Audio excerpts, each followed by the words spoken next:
Welcome to Travel with Danny and MJ. I'm Mary Jane. And I'm Danny. We're traveling the world with just carry-ons and a backpack each. Follow along on our adventures ahead. Hello! A year of full-time travel. Well, nearly full-time. Wow. So we thought we'd take this opportunity to go through some of the things we've learned, questions people have had. So we are going to do a top 5 program of interesting facts, what we've learned, and what we can tell you about. So how did we decide to do this? I guess the summer of 2023, we started to have discussions of, could we do this? Could we retire early?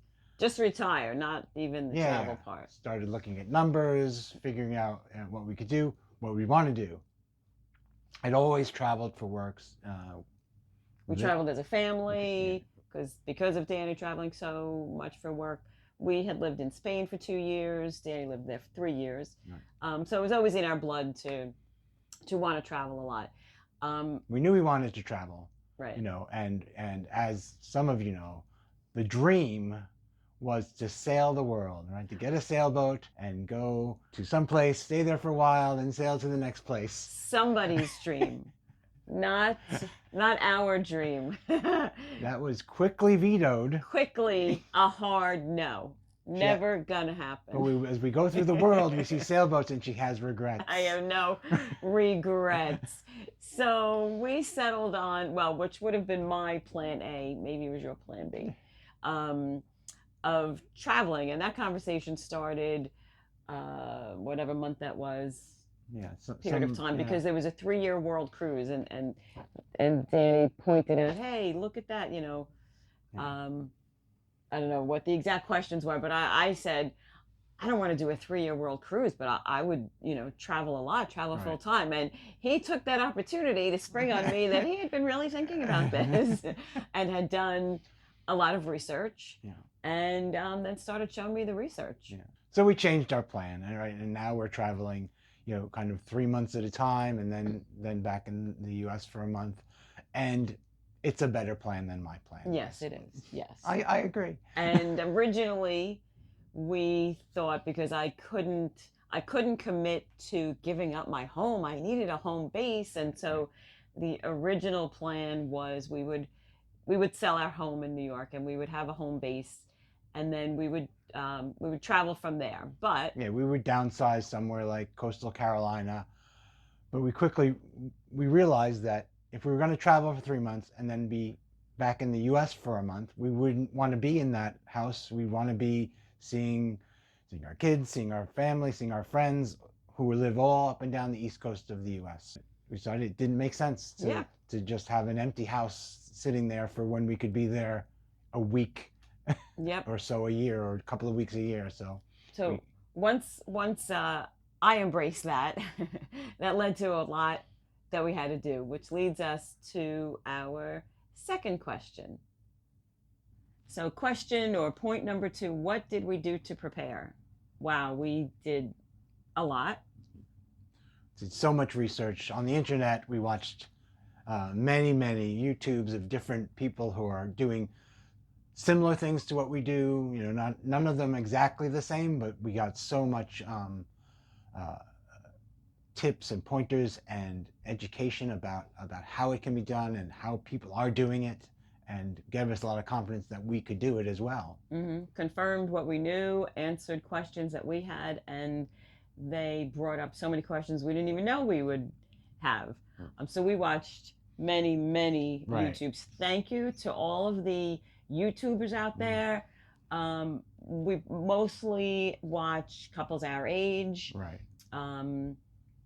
who either sold their homes or they didn't sell their homes, and just all of their adventures and trials and tribulations and things that they taught us have helped us immensely. It really made us feel that we can do this. Right.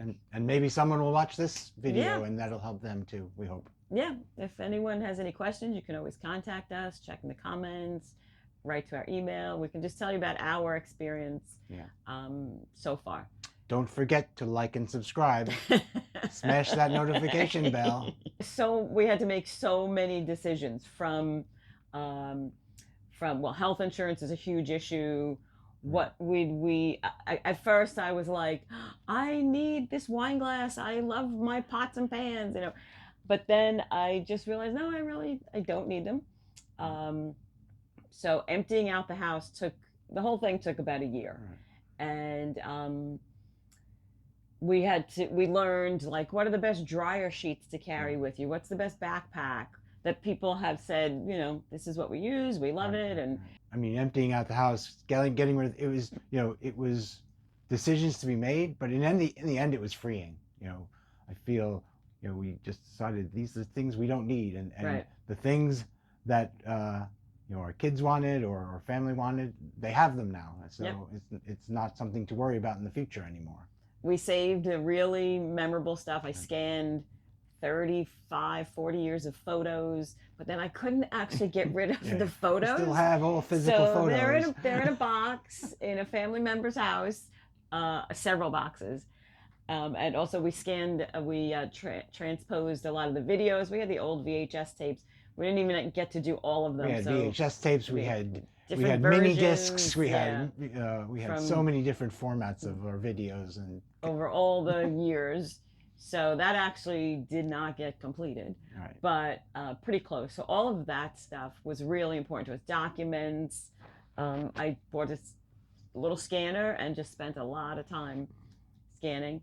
So we had to get things like finances in order, formalize retirement, how that was going to work, all of those things. We did, you mentioned health insurance. A lot of people ask us about that.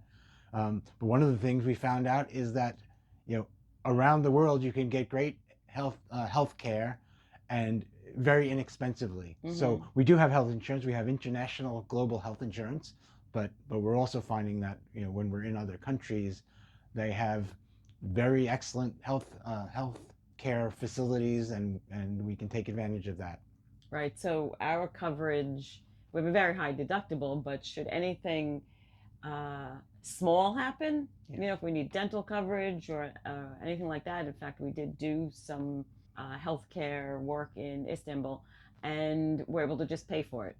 Yeah, the insurance is for catastrophic kind of things, right? Yeah. Not for normal things, because as we said, it's not that expensive to do around the world. Yep. I do try to very often say, watch that hole, be careful of this, hold the handrail, because we know a twisted ankle or a broken arm will just change our plans. Yeah. And we want to try and avoid that. And as we get older, it's more likely. So that's something that we think about. You are Danny's the master credit card researcher to get points. So all of that is actually ongoing. Right. We try to take advantage of those things like credit card points. Using those to cut our travel costs when we can. We still pay things. Where we stay in Airbnbs. That's out of pocket. But we're also learning how to do things economically, but not we're not roughing it, so to speak. We're staying in nice places, but we are doing it with an eye on the budget. We take local buses and trains rather than Ubers, although we do at times. So we're aware of the dollars, but we don't cheat ourselves on anything. We go out to eat and we go to museums and we do all those kinds of things. But let's get back to what we did to prepare. So it took a lot of research to feel very confident in what we were going to be doing. And then, then we had to empty out the house and change our residency. So we sold the house. We got rid of the house. But you have to have somewhere. You have to have, if you're as an American, you have to have an address. Your mail has to go somewhere. So and you have to pay taxes no matter what. So we moved our residency to my sister's house in Florida. We registered our car. We're Florida voters now. Vote. We have library cards even. Bank accounts, everything, all the bills. Well, we don't really have that many bills. Right. But the bills we have. Accounts, it's all go there. A Florida address. And if you don't have a relative that you can use to do that, and Florida's a good state because of the no state income tax. There are companies that you can hire, and your mail will go to them. They'll open your mail, scan it, whatever you want that relationship to be. I don't know that I recall the names of anything. We knew that was not something that we were going to need, but we do follow people. We saw who people, you can do it in Florida. We that. also saw it's something that people do in Texas as well. Yeah. But there are states where that allow you to do that, or make it more easy than other states, I suppose. So I started anyway, buying the backpack that was recommended, buying the dryer sheets, merino wool clothing, and anything that we thought would help us once we got started. The back-breaking part of the whole ordeal was cleaning out the house. Yeah. We had garage sales. We gave away a ton of stuff. Our kids, whether they liked it or not, got a lot of stuff, but things that they said yes they would take. Right. Some I kind of said, please take this.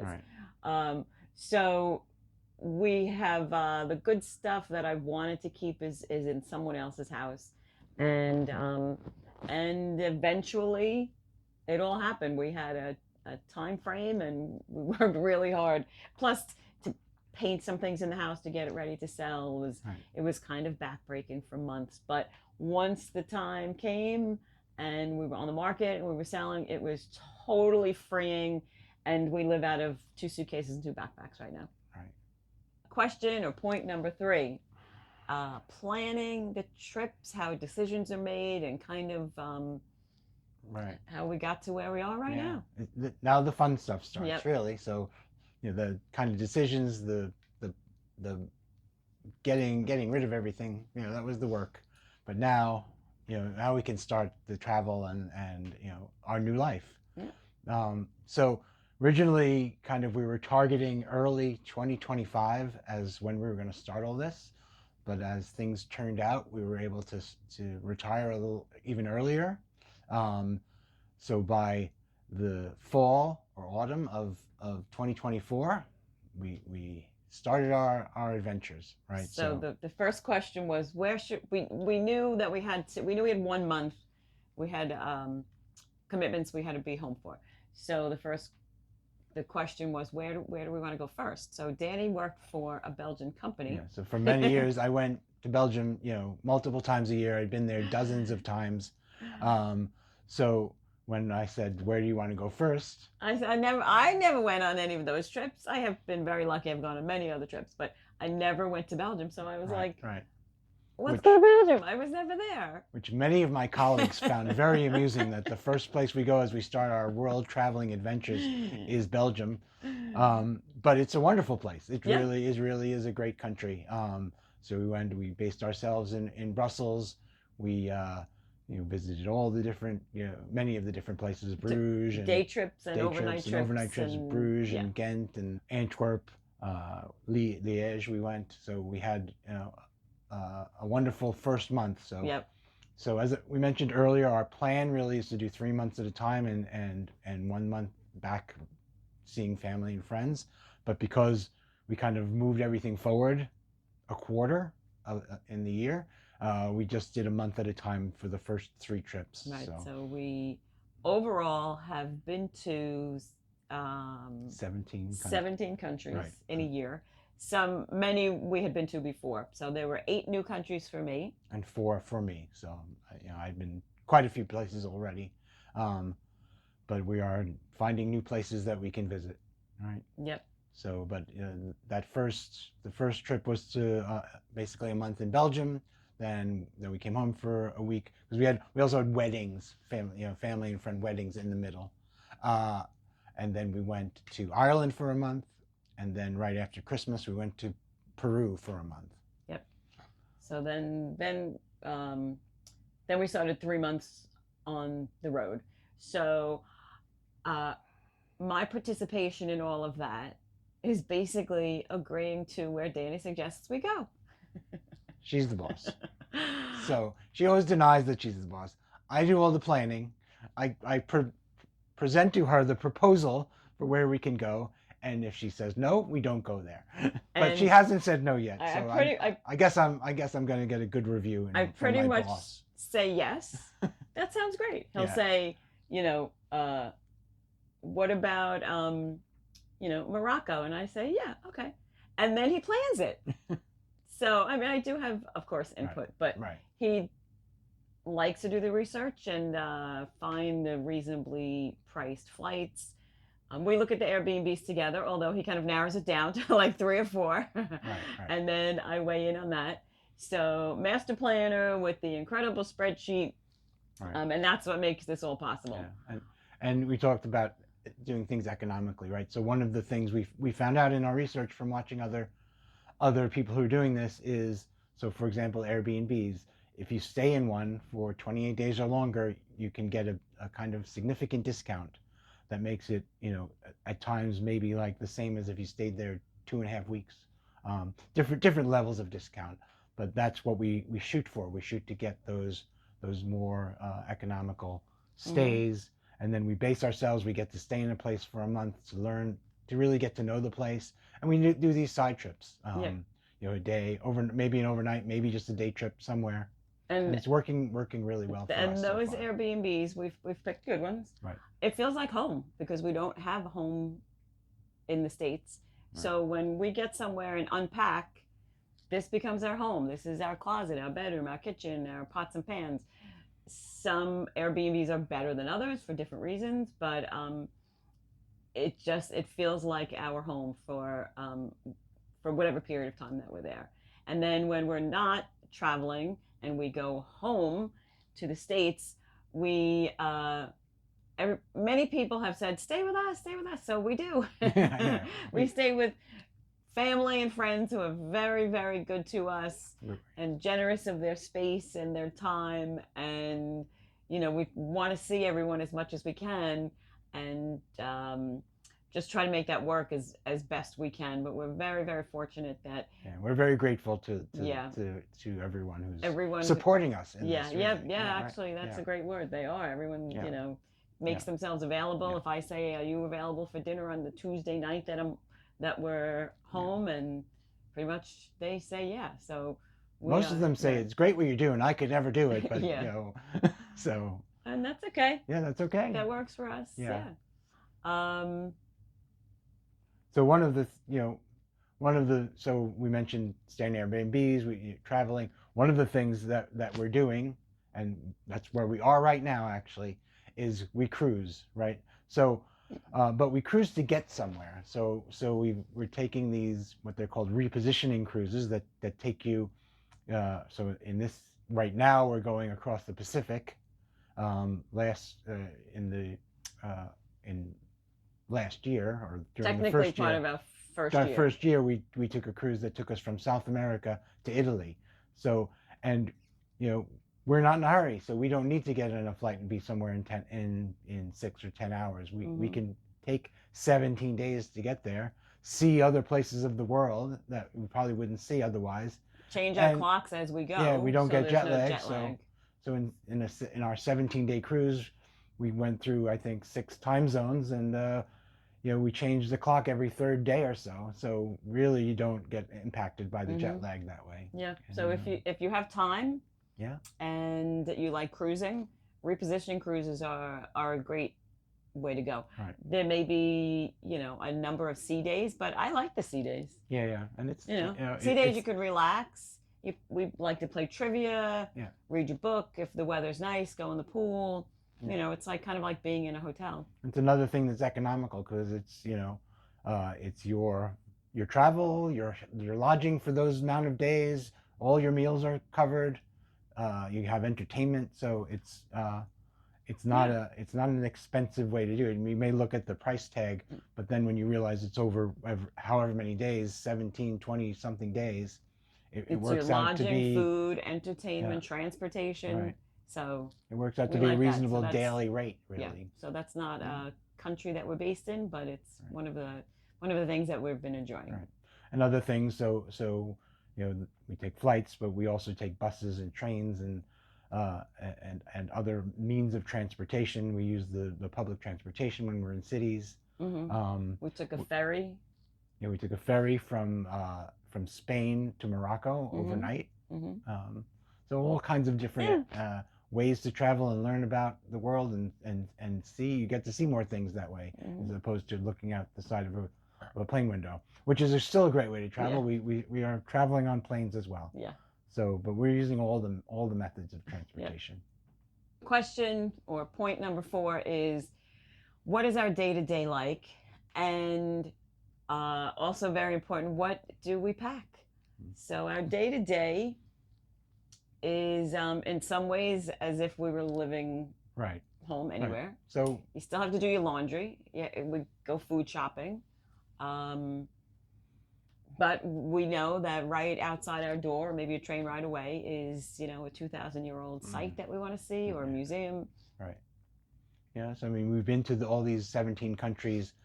Some days we're out traveling, we're out doing sightseeing, and then we'll just pull back, and we've got to work on videos for the YouTube and for the Instagram that we're putting out there. We've got to do laundry. Yeah. So we're living. So we're spending a month. We're living in that place.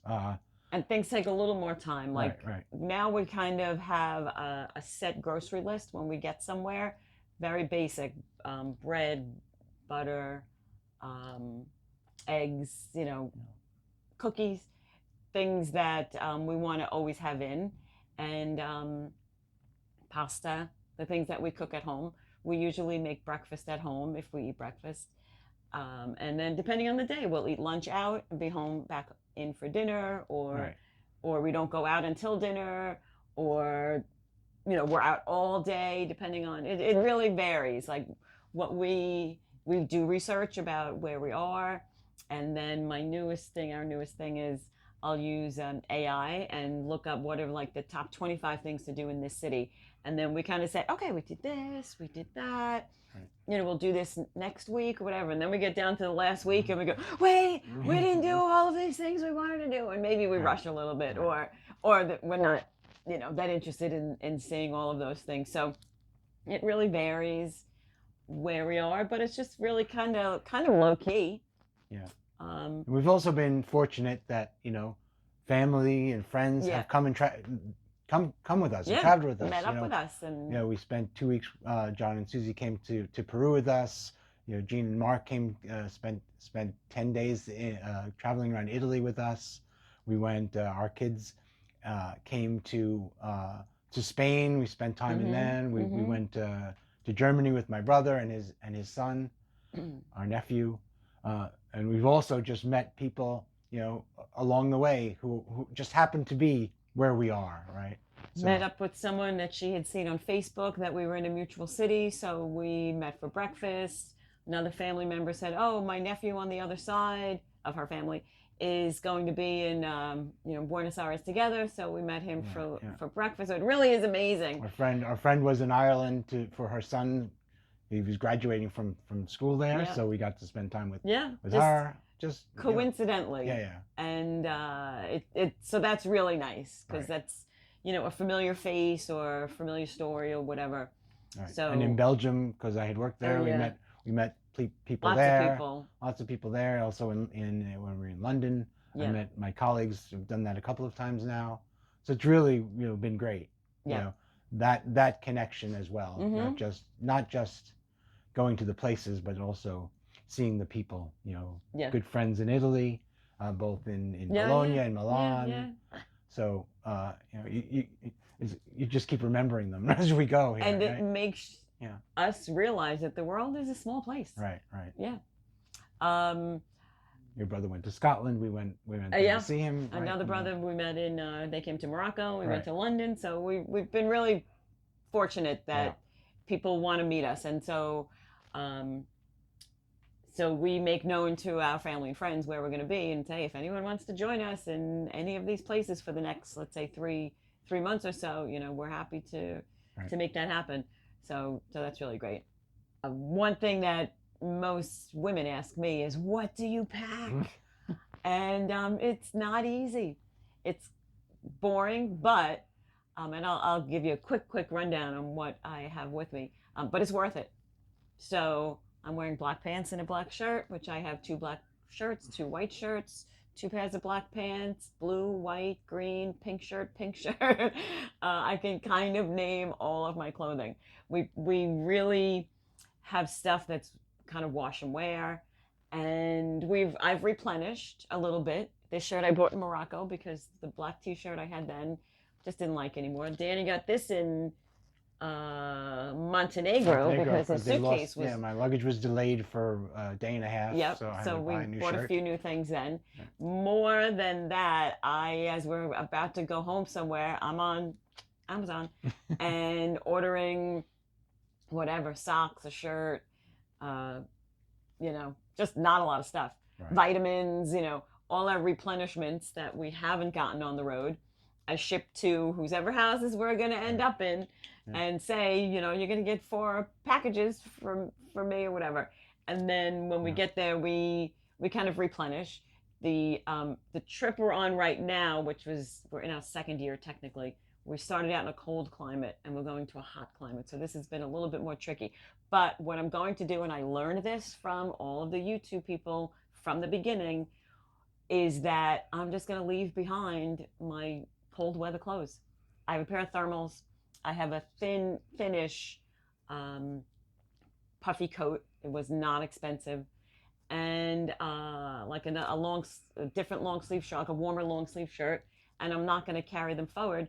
I'm just going to leave them behind. I did that in a few other places and picked up some new things. So it's finally hitting me that I'm not going to stress about it. Yeah. I mean, I'm not going to go out and buy 10 t-shirts, but if I wanted to, I could. Yeah. And then I just probably won't carry them again because they won't fit in my suitcase. But we've followed people that they'll buy, it's more the ladies because we care more. They'll buy a scarf or a different top or, whatever they want, and then either leave something behind, they figure out how to still fit in their suitcase when they leave. So that's what we're doing a lot. Danny carries a lot of the electronics. Yeah. I carry a lot of toiletries, but I also replenish in a new place that I go to. We carry medicine, but most of the medicine we have bought in other countries, and that's awesome. Working out, yeah. Yeah. So we carry the minimum. His minimum is a lot less than mine, and it works. And with each new trip or month or whatever, I'm stressing less about it. Like if I have 5 pairs, I have like 8 pairs of socks with me, and I really don't need that many. We wash our clothes. All of our Airbnbs have a washing machine. That's a requirement. So we wash our clothes, we hang them to dry. Sometimes we have a dryer, and it works.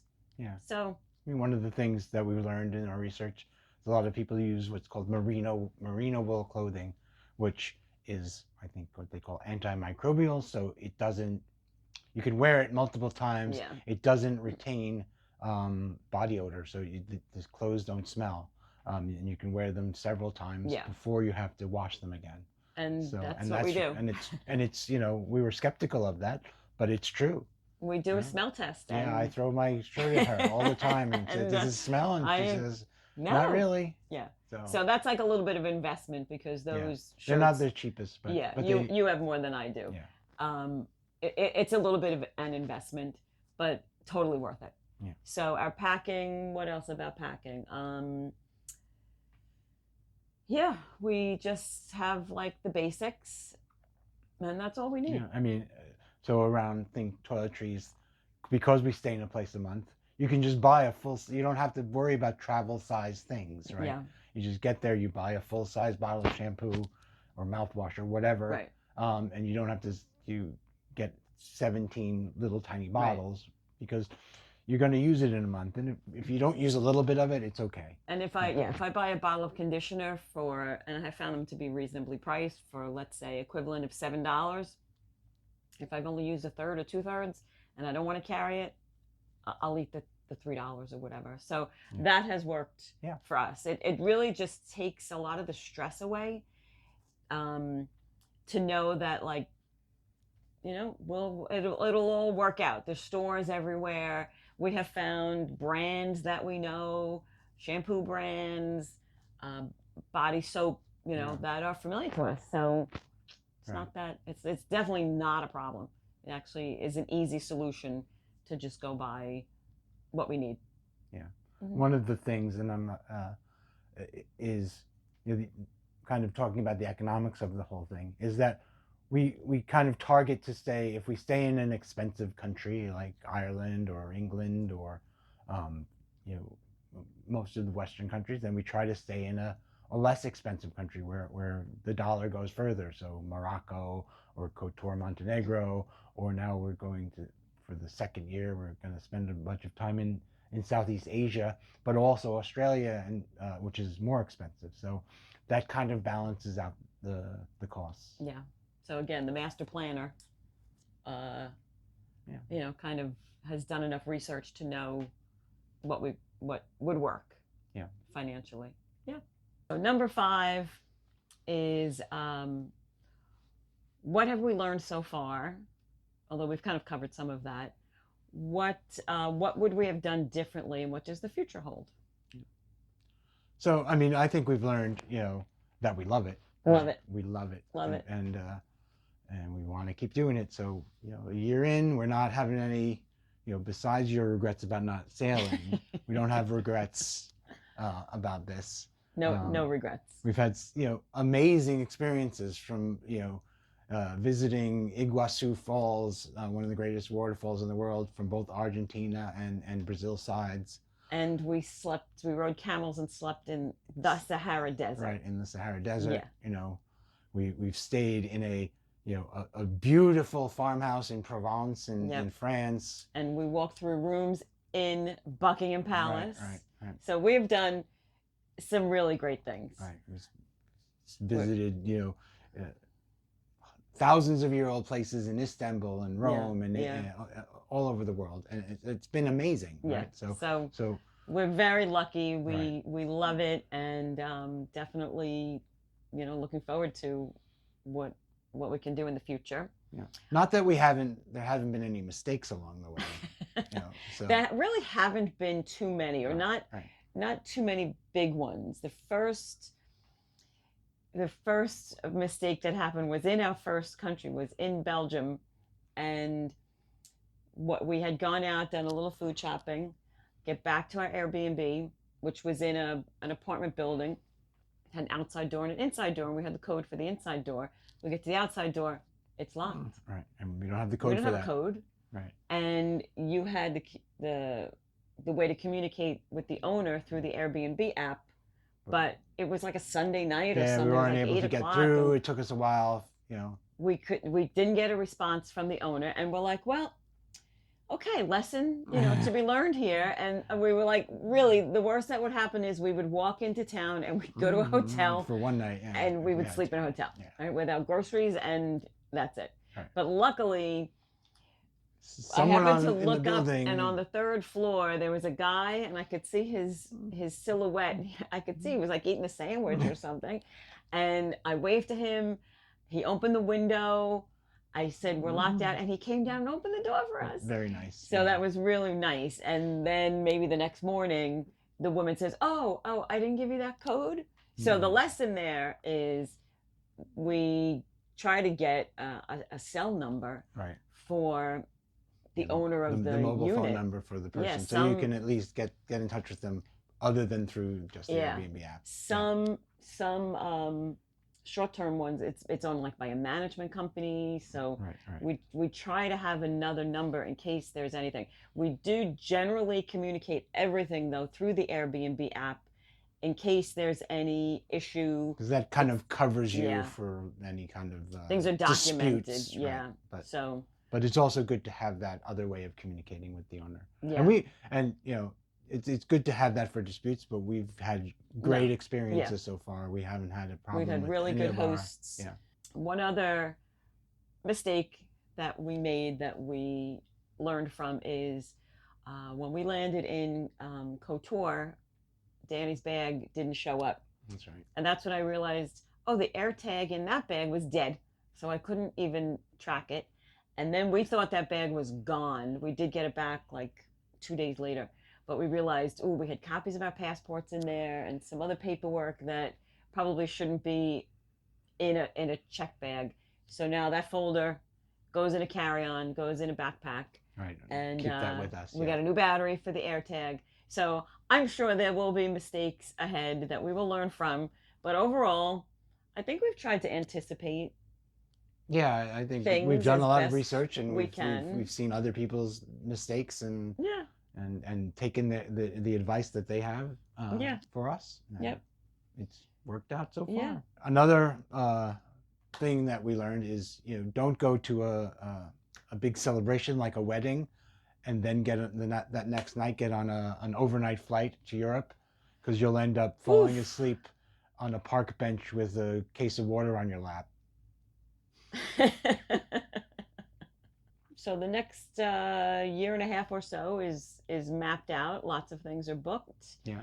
I have a plan. I have things planned through 2027 for Yeah. the most part, and so we're in it to win it, and Yep. we're going to do this as long as we can. Really, As long as we can, as right? long as we are physically and emotionally uh, able to do this. We haven't killed each other yet. Yeah. We've learned that, and we're together a lot. 24/7, But nearly 24/7, yeah, 365. Yeah. we hope that you enjoyed this video, and if you have any questions, feel free to reach out to us, and you can follow us on our future travels. And thanks for traveling with Danny and MJ. Thanks for traveling with Danny and MJ. We look forward to seeing you on our next adventure.